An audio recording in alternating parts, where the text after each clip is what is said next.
আমাকে হুমকি দেওয়া হচ্ছে আমার স্বামীর গাড়ির পিছনে দেখলেই আমাকে গুলি করা হবে। তো একটা কথা যে আচ্ছা ভাই, মেয়ে মানুষরে গুলি করতে কি লজ্জা লাগবে না? তো ছেলেরা কি একটা মেয়ে মানুষরে গুলি করতে হবে কেন?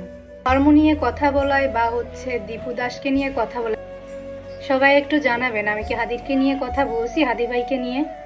যারা আমাকে কুরীতিপূর্ণ মন্তব্য করতেছেন তারা কি একবার ভেবে করতেছেন যে আপনি যার জন্য এই পৃথিবীতে আসছেন তিনিও একজন মেয়ে? সব থেকে বড় বিষয়, পৃথিবীতে এত বড় বড় লোক থাকতে আমার আমার আমি একটা চুনোপুটি একটা মেয়ে ঘরে বসে আমি প্রতিবাদী ভিডিও বানাইছি, তার জন্য আমাকে শুট করা হবে। এ তো মাত্র একজনের কথা বললাম। তো যারা যারা আমি কারো নাম উল্লেখ করব না বা আমি ডকুমেন্টস দেখাবো না, দেখিয়ে কোনো লাভ নেই। একটা কথাই, আমার মৃত্যু যেখানে লেখা আছে ঠিক সেখানেই হবে। কিন্তু একটা জিনিস মাথায় রাখতে হবে, আমাকে মারার পর বা আমি কেন অন্য কাউকে মারার পরও ভাই তোমাকেও তো মরতে হবে, তাই না? হয়তো বা এখানে আমি যদি মারাই যাই আমার দেখে যাওয়া হবে না বা কিছু, কিন্তু প্রকৃতি কাউকে ছাড় দেয় না, সৃষ্টিকর্তা কাউকে ছাড় দেয় না।